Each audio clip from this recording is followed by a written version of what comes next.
ஒரு மாவட்ட ஆட்சியர் என்கிற அளவில் ஒன்று இரண்டு நிகழ்வுகளை நான் சுட்டிக்காட்டுவது பொருத்தமானது என்று கருதுகிறேன்.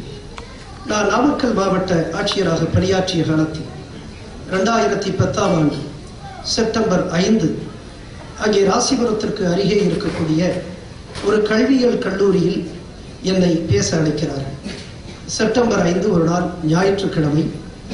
அந்த ஞாயிற்றுக்கிழமை வழக்கமாக நான் என்னுடைய அலுவலக பணிக்காக நான் இல்லத்திலே இருந்து கோப்புகளை பார்ப்பது வழக்கம். ஆனால் அன்றைக்கு அவர் அழைத்தவர் ஒரு சுதந்திர போராட்ட தியாகியினுடைய மகன்.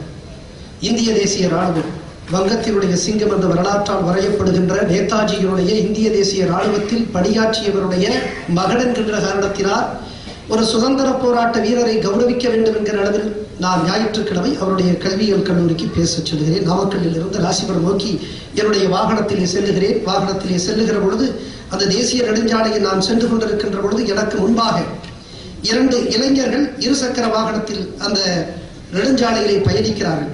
அவர்கள் பயணிக்கிற பொழுது நேராக செல்லாமல் இப்படியாக மாறி மாறி சாலையினுடைய இருபுறமுமே அவர்கள் பயணித்து செல்கிறார்கள். எனக்கு என்னவென்ற ஆச்சரியம், என்ன ஒருவேளை அவர்கள் நாமக்கல்லில் இருந்து புறப்பட்ட பொழுது டாஸ்மாக் கடைக்கு சென்று குடித்து விட்டு வந்திருக்கிறார்களா என்று நான் எண்ணுகிறேன்.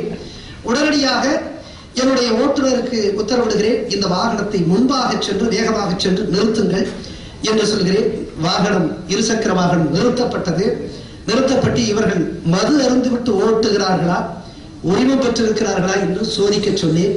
சோதித்தார்கள். அவர்களிடத்திலே உரிமமும் இல்லை, மாறாக அவர்கள் மது அருந்துவிட்டு ஓட்டுகிறார். உடனடியாக வட்டார போக்குவரத்து அலுவலருக்கு நான் உத்தரவிட்டு இந்த வாகனத்தை கைப்பற்றவும் குற்றவியல் நடவடிக்கை எடுக்கவும் உத்தரவிட்டேன். உத்தரவிட்டு கொஞ்ச நேரத்தில் நான் வாகனத்திலிருந்து இறங்கவில்லை. இந்த 2 இளைஞர்கள் என்னிடத்திலே வந்து கெஞ்சுகிறார்கள், ஐயா விட்டு விடுகிறது கெஞ்சுகிறார். இல்லை, நீங்கள் குடித்து விட்டு வாகன உரிமம் இல்லாமல் ஓட்டுநர் உரிமம் இல்லாமல் ஓட்டுகிறீர்கள், குடித்து விட்டு ஓட்டுகிறீர்கள், உங்களுக்கு ஆபத்து ஏற்படுத்துவது மட்டுமல்ல எதிரே வரக்கூடியவர்களுக்கும் ஆபத்து ஏற்படுத்துகிறீர்கள், உங்களை விடக்கூடாது என்று கடுமையாக கடிந்து கொண்டு நான் என்னுடைய வாகனத்தை எடுக்க சொன்னேன். அப்பொழுது அந்த 2 இளைஞர்களில் ஒரு இளைஞர் என்ன செய்தார் தெரியுமா? ஐயா விட்டு விடுங்கள் என்று சொன்னவர் கொஞ்ச நேரத்தில் தன்னுடைய பையிலே, சட்டை பையிலே இருந்த ஒரு 100 ரூபாயை எடுத்து என்னிடத்திலே கொடுத்து, ஐயா எப்படியாவது விட்டு விடுங்கள். எனக்கு ஆச்சரியம். இந்தியாவினுடைய முதல் IAS அதிகாரி தன்னுடைய சொத்து கணக்கை காண்பித்தவர் என்று ஆனந்த விகடனிலே டாப் 10 மனிதர்களிலே 2009 என்னை தேர்ந்தெடுத்திருக்கிறார்கள். நேர்மைக்காக என்னுடைய 21 ஆண்டு கால பணிக்காலத்தில் 19 முறை நான் மாற்றப்பட்டிருக்கிறேன். அப்படிப்பட்ட என்னிடத்திலேயே 100 ரூபாயை கொடுத்து, லஞ்சமாக கொடுத்து, எப்படியாவது காப்பாற்றுங்கள் என்று சொல்லுகிறார். நொந்து போயிட்டேன். அப்பதான் பார்த்தேன், தமிழன் என் தேசத்து மனிதனிடத்திலே குடித்திருந்த பொழுது கூட ஒரு தெளிவு இருக்கிறது. லஞ்சம் கொடுத்தால் கலெக்டரிடத்திலே கூட தப்பு செய்துவிட்டு தப்பித்துக் கொள்ளலாம் என்கின்ற தெளிவு என் தமிழருக்கு இருக்கிறது என்று அப்பொழுதுதான். இந்த அளவிற்கு இந்த நேர்மைக்கு புறம்பான சிந்தனைகள் என்னுடைய சமூகத்தில் இன்றைக்கு நிரம்பி இருக்கின்ற காரணத்தினால்தான் என் சமூகம் இந்த தமிழ்நிலத்தை தாண்டி வெளியேயும் அது சொல்லலா துயரத்திற்கு உள்ளாக்கப்படுகிற பொழுது நான் உதவி செய்வதற்கு கூட இயலாத நிலையில் நான் இருந்திருக்கிறேன். எனவே நேர்மை மிகுந்த ஒரு சமூகத்தை உருவாக்குவதற்கு நீங்கள் எல்லோரும் எத்தரிக்க வேண்டும், உதவ வேண்டும் என்று இந்த நல்ல தருணத்திலே கேட்டுக்கொள்கிறேன். எந்த சூழலிலும் நாம் நம்முடைய அடையாளத்தை இழந்துவிடக் கூடாது. எந்த ஜீவனுள்ள உயிர் துடிப்புள்ள எந்த மனிதனும் எந்த சமூகமும் தன்னுடைய மாண்புமிகு அடையாளத்தை ஒருபோதும் இழக்காது. தமிழர்களாகிய நாம் நம்முடைய கௌரவமிக்க மிக பெருமைக்குரிய இந்த தமிழ் அடையாளத்தை எந்த சூழலிலும் இழக்கக்கூடாது என்று நான் கேட்டுக்கொள்கிறேன். நான் 1988, 89 ஆண்டுகளில் அங்கே நாங்கள் கல்லூரி மாணவனாக இருந்த பொழுது என்னுடைய நண்பர் ஜெயவாளனும் எங்களோடு இருந்தார். அப்பொழுது நான் இந்த சிவில் சர்வீஸ் தேர்வு, குடிமைப்பணி தேர்வு எழுதினேன். அந்த முதல்நிலை தேர்விலே நாங்கள் 50 பேரிலே 3 பேர் தேர்வு செய்யப்பட்டோம். பிரிலிமினரி எக்ஸாமினேஷன், அதற்கு பிறகு மெயின் எக்ஸாமினேஷன், அதிலே 2 பேர் நாங்கள் தேர்வு செய்யப்பட்டோம். அதற்கு பிறகு நாங்கள் நேர்முக தேர்வுக்காக டெல்லி செல்கிறோம். நேர்முக தேர்வுக்கு டெல்லி செல்கிறோம். தேர்வு செய்யப்பட்டால் ஒரு IAS அதிகாரியாக, உயர் அதிகாரியாக வர முடியும்.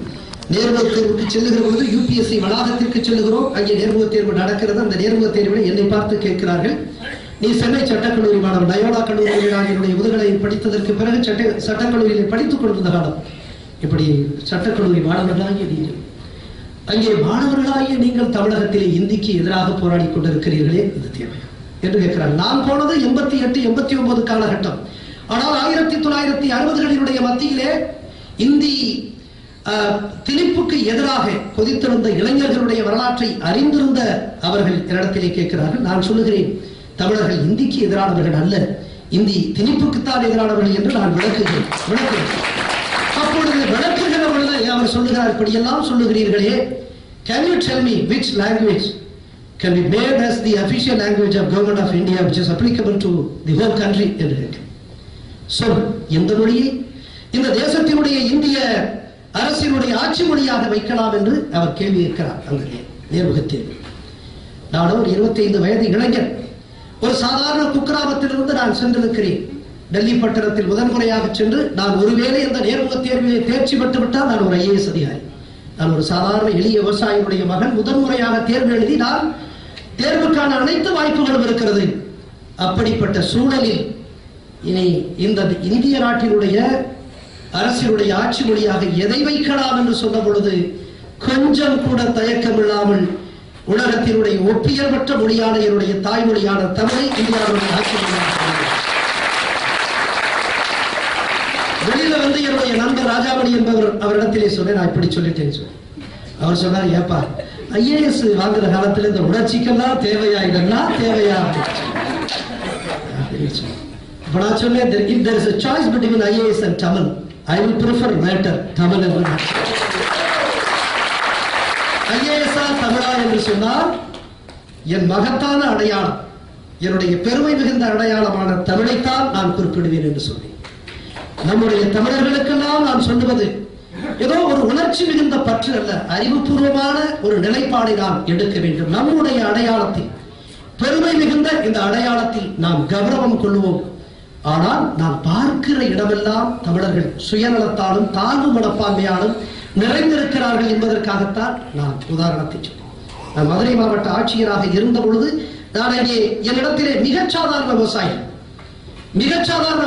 6வது கூட படிக்காத விவசாயிகள் கோரிக்கைக்காக மனுவை என்னிடத்திலே அளிக்கிற பொழுது அந்த மனுவினுடைய இறுதியிலே நான் பார்ப்பேன், 6வது கூட படிக்காதவர் ஆங்கிலத்திலே கையெழுத்திட்டு ஆங்கிலத்திலே கையெழுத்து அடிமைத்தன் ஆங்கிலத்திலே